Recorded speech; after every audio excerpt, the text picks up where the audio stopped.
you want to be comfortable and you want to have friends and you want to be like early days, being like short, being 5 feet tall. You know Danny Devito, the funny little guy from Taxi, the penguin from Batman, the crazy Frank from It's Always Sunny. But what if I told you that behind all those laughs, there's a story so heartbreaking it will change how you see him forever? Danny just turned 80 years old, and the truth about his life is finally coming out. A truth he's been hiding for decades. A truth about pain, rejection, and suffering that most people could never imagine.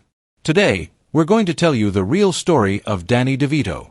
And I promise you, by the end of this video, you'll never look at him the same way again.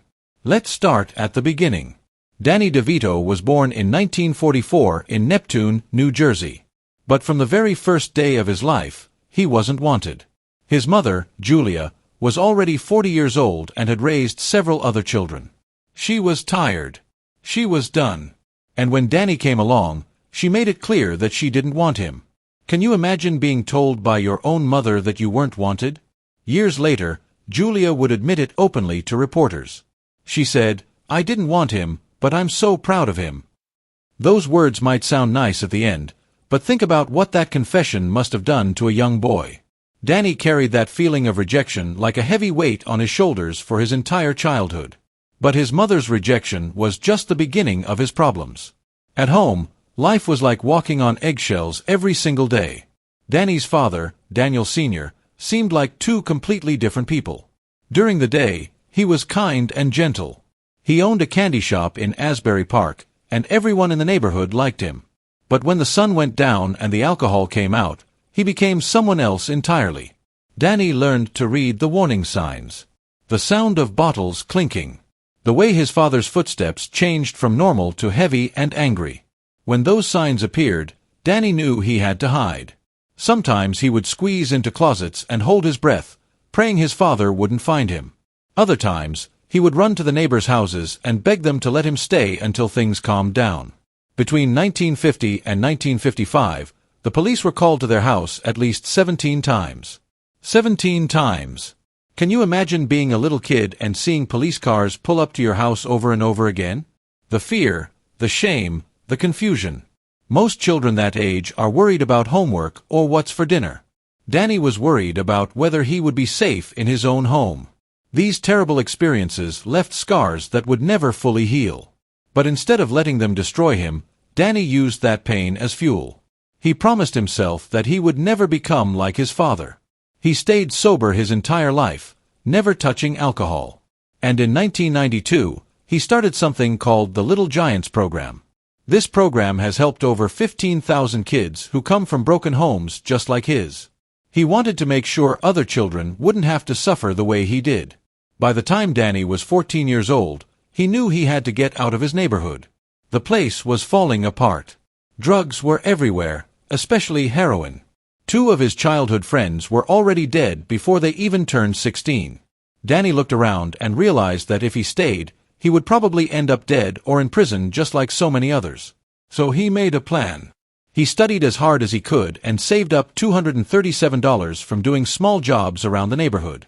Then he convinced his parish priest to help him talk to his parents about going away to school. He wanted to go to oratory prep school, but he knew he had to be smart about when he asked. Danny waited for the perfect moment. He asked his parents for permission only when his father was sober and feeling guilty about his drinking.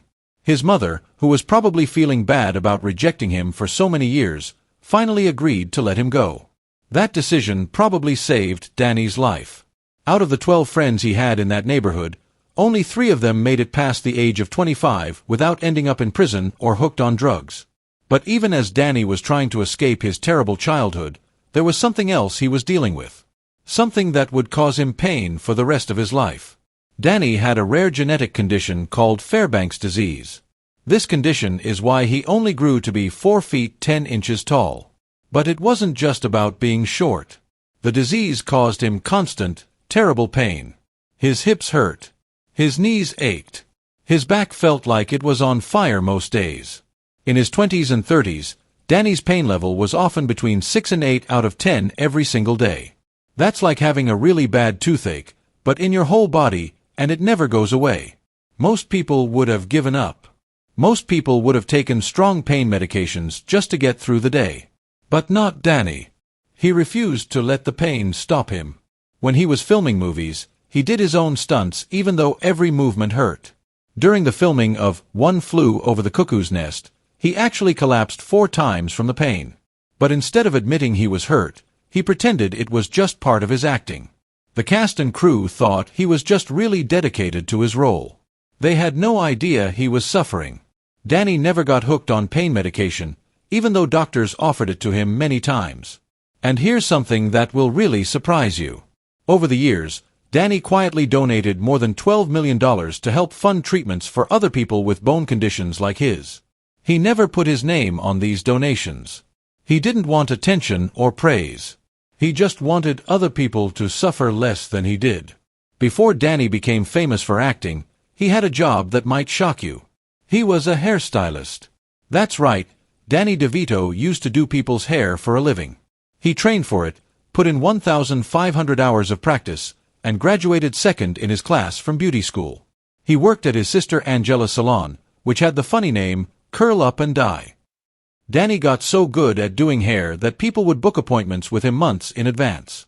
He even won awards for a special hairstyle he created called the Neptune Twist.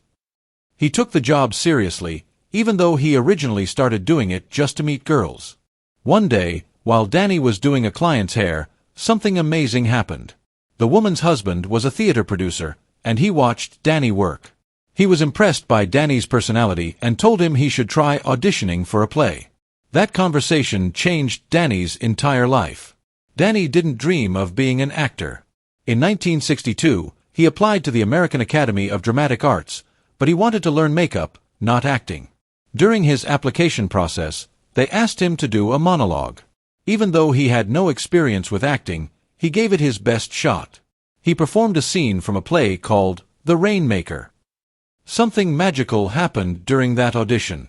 The teachers saw something special in Danny. They offered him a spot at the school, but not for makeup like he wanted. They wanted him to study acting. Danny wasn't sure at first. He went back to the hair salon and thought about it for 3 days. Then the school called him again and offered him a partial scholarship. That second phone call changed his life forever. A few years later, Danny was living in New York City with a roommate you might recognize. His roommate was Michael Douglas, who would later become a huge movie star. But back then, they were both just struggling young actors trying to make it. They shared a tiny apartment that was infested with cockroaches. There was barely any heat, and they could hardly afford the $75 rent. Michael kept it secret that his father was the famous actor Kirk Douglas. They ate canned beans and stale bread for most meals because that's all they could afford. One time, they spent their last $27 printing headshots and walking around the city delivering them to casting directors. While Michael started getting some small acting jobs, Danny kept getting rejected over and over again. But their friendship stayed strong through all the hard times. Years later, when Michael became a producer, he remembered his old roommate Danny. He asked for Danny to be cast in One Flew Over the Cuckoo's Nest. That's the role that finally changed everything for Danny. Before that big break, Danny faced some of the most brutal years any actor has ever experienced. Between 1967 and 1970, he auditioned for roles 248 times. Out of all those auditions, he got just 3 small parts that paid him less than $800 total over 3 years. Think about that. Nearly 250 rejections for less than $300 a year. To survive, Danny took the strangest jobs you can imagine. He parked cars for rich people. He stood perfectly still like a mannequin in clothing store windows. He even cleaned monkey and chimpanzee cages at the Los Angeles Zoo for $1.85 an hour. To keep his acting skills sharp, he would practice reading lines to the chimps. They were probably better listeners than most directors he met. For a while, Danny was so broke that he lived in his old Volkswagen Beetle car. He would shower at the YMCA and eat at soup kitchens. He kept this story secret for decades because he was embarrassed. But it shows just how determined he was to make it as an actor. During this time, Hollywood executives were constantly trying to change Danny. They told him he needed surgery to make himself taller. Some suggested breaking his legs and stretching them longer. Others wanted him to get plastic surgery to change his face. One studio even offered him nearly $1 million in today's money if he would go through with these surgeries. Danny's response was incredible.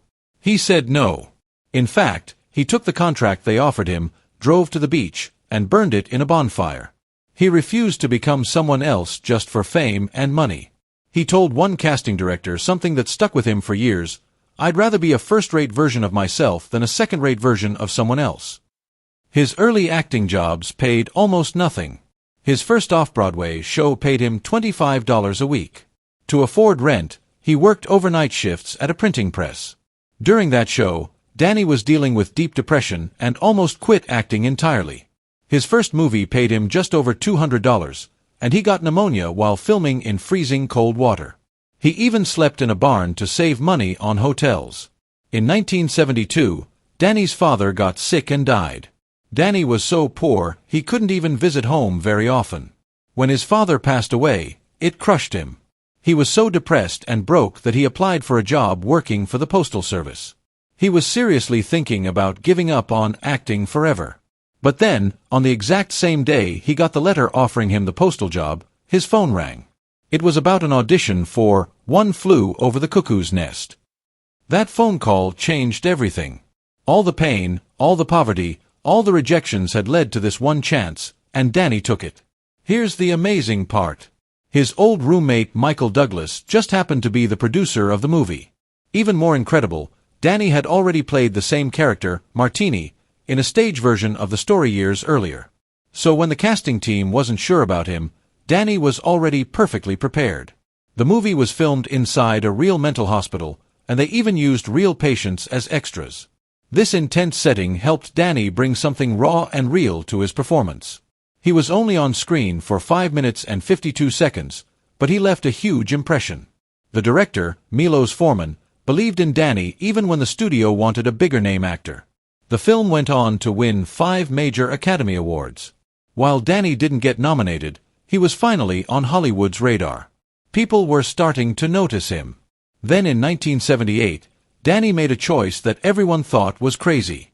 He gave up 3 movie roles to audition for a TV sitcom called Taxi. His own agent told him not to do it. Everyone in Hollywood said that switching from movies to television was career suicide. But Danny trusted his instincts. When he read the script for Taxi, he knew he had to play the character Louis De Palma. During his audition, he didn't just read the lines. He performed a full 7-minute monologue that left everyone in the room completely stunned. The TV network, ABC, was nervous about casting someone who was only 4 feet 10 inches tall. But the show's creator, James L. Brooks, believed in Danny so much that he threatened to quit if they didn't hire him. Danny was so excited about the opportunity that he didn't even try to negotiate for more money. He signed the contract right away, even though it paid 40% less than what other actors on the show were making. And just like that, everything changed. Before Taxi, Danny had been rejected from nearly 200 auditions in just 3 years. Casting directors kept telling him he was too short, too strange-looking, too different. But once the show started airing, he became a sensation almost overnight. Within just 8 episodes, Danny received more than 11,000 fan letters. That was completely unheard of, especially for a supporting character. Louis De Palma wasn't a nice guy. He was nasty, rude, and mean to everyone. But people loved him anyway. The character was so outrageous that TV censors received between 3 and 5 complaint letters every single episode just because of Louis. But that didn't matter. People couldn't stop watching. Danny would prepare for each scene by sitting alone and quietly thinking about all the people who had ever rejected him in his life. All that anger and pain went straight into his performance, and it worked perfectly. By 1980, 93% of Americans could recognize Louis De Palma just from his voice or silhouette. His little dispatch booth, which was specially built to match Danny's size, became one of the most famous sets in TV history. Then came the awards that shocked everyone. In 1980, Danny won a Golden Globe. A year later, he won an Emmy Award. People couldn't believe it. Louis De Palma wasn't a hero or even a likable character, but audiences couldn't look away from him. The Emmy win was especially sweet because Danny had been ignored during the show's first season. When he finally got his trophy, He gave what became the shortest acceptance speech in Emmy history. He just said 12 words, "Thank you. I'm really happy about this. Taxi is the best show on television." That same year, Las Vegas betting sites had another actor, Jack Albertson, as the favorite to win the Golden Globe. Danny beat him. Behind the scenes, some judges didn't even want to nominate Danny because they thought his character was too awful to reward. But his win changed everything. It proved that audiences could love villains too, and that idea shaped television for decades to come. NBC even tried to steal Danny away from Taxi by offering him $175,000 per episode to do his own show. That was more than 11 times what he was earning on Taxi. But Danny said no. He wanted to stay loyal to his castmates. During all this success, Danny met the love of his life in the most unexpected way. Her name was Rhea Perlman, and she was actually dating Danny's roommate at the time. She came over to their apartment to break up with the roommate, and that's when she met Danny. They talked for 6 hours that night. Danny later said he knew within 22 minutes that he wanted to marry her. A year later, Rhea joined the cast of Taxi to play Louis' girlfriend. The producers didn't even know that Danny and Rhea were dating in real life. Their chemistry was so natural that everyone thought it was just great acting. They secretly moved in together after only 2 weeks, squeezing into Danny's tiny 450-square-foot apartment. Even after they got married in 1982, they kept separate dressing rooms on the set to avoid any appearance of favoritism. What most people don't know is that they were also building a business empire together. In 1983, they quietly started their own production company called Jersey Films. They worked on it at night and on weekends while still filming Taxi. Over the next 40 years, Danny and Rhea worked together on 17 different projects. They even created a rule for themselves. They would never go more than 2 weeks without working on something creative together. When Taxi ended in 1983, Danny did something that most TV actors can't pull off. He successfully made the jump back to movies. That same year, he got a role in Terms of Endearment, which won the Academy Award for Best Picture. In 1984, he stole scenes in Romancing the Stone, which made over $115 million on just a $10 million budget. But it was in 1988 that Danny proved he could be a leading man. The movie was called Twins, and it paired Danny with Arnold Schwarzenegger as long-lost twin brothers. The idea sounded like a joke, but it worked brilliantly. Danny, Arnold, and the director took a huge risk by not taking any money up front.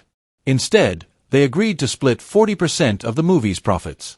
The gamble paid off big time. Twins made $216 million worldwide, which would be over $500 million in today's money. Each of the stars earned between $35 and $40 million from their share of the profits. That movie changed how people saw Danny forever. He was no longer just a weird supporting actor. He was a genuine movie star who could carry a film all by himself. While everyone was watching his acting career take off, Danny was also building something incredible behind the scenes. His production company, Jersey Films, was becoming one of the most powerful independent studios of the 1990s. Danny had an amazing eye for finding great scripts and turning them into successful movies. In 1994, Jersey Films took a huge risk on a wild, strange script that other studios had passed on. That script became Pulp Fiction. Danny's company gave Quentin Tarantino money and office space when no one else believed in the project. The whole budget was just $8 million, but Tarantino promised it would look like a $25 million movie. He kept that promise, and Pulp Fiction became one of the most important movies ever made. In 1996, Danny directed Matilda, based on the book by Roald Dahl. He played Matilda's terrible father and cast his wife Rhea as her mother. But what made this movie special wasn't just the film itself. It was what happened behind the scenes with the young star, Mara Wilson. Mara's mother was dying of cancer during the filming. Danny and Rhea took care of Mara like she was their own daughter. Danny even brought a nearly finished copy of the movie to the hospital so Mara's mother could see it before she passed away. Years later, Mara said that Danny and Rhea felt like her favorite aunt and uncle during one of the worst times in her life. During all this success, Danny was still hiding his painful secret. The Fairbanks disease was getting worse as he got older. He had surgery after surgery, but the pain always came back. Hollywood executives told him to keep quiet about his condition. They said if he looked weak or sick, he would lose work. So Danny kept going, even when it hurt just to stand up. When Danny joined the cast of It's Always Sunny in Philadelphia in 2006, he was 62 years old. The network didn't want him at first because they thought he was too famous for their little show. But the creator, Rob McElhenney, fought hard to bring Danny in, and it worked perfectly. The show's ratings jumped by 227% after Danny joined. Danny didn't demand a huge paycheck either.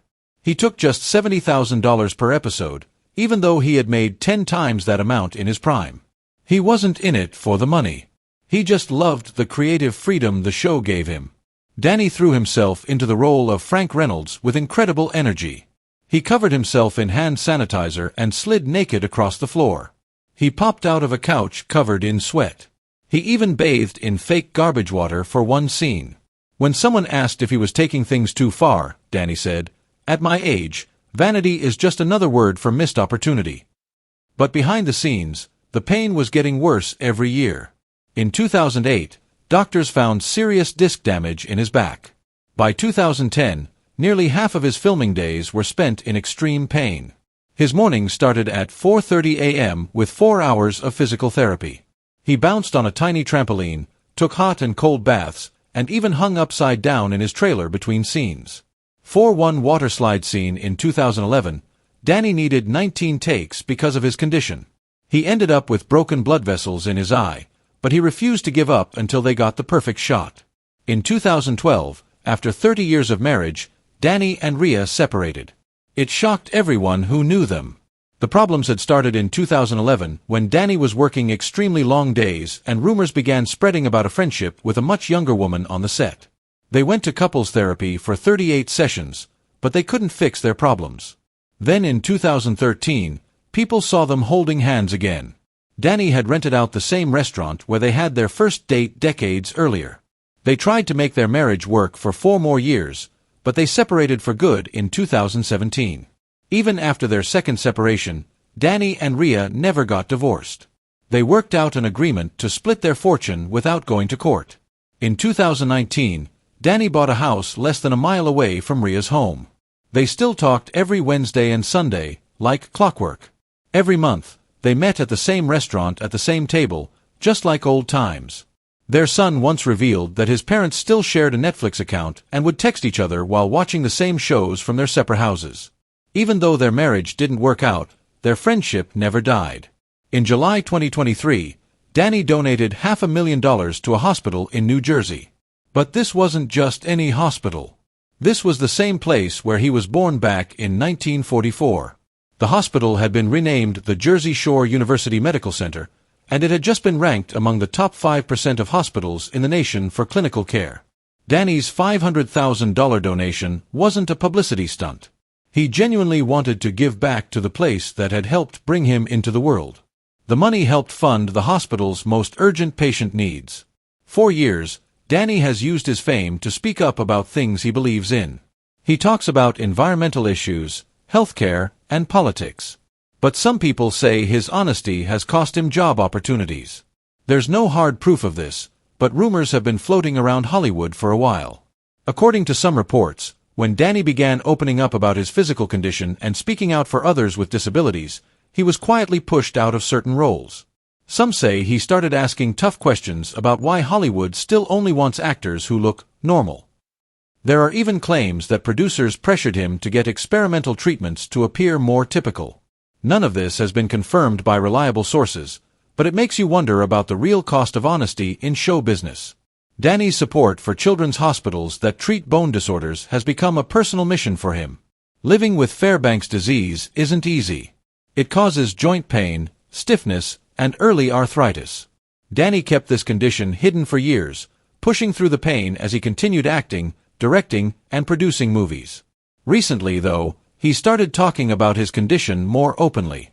He's doing this not just for himself, but for kids who can't afford treatment or don't have anyone to speak up for them. He wants more research funding. He wants better medical care. And he wants Hollywood to stop pretending that only one kind of body belongs on screen.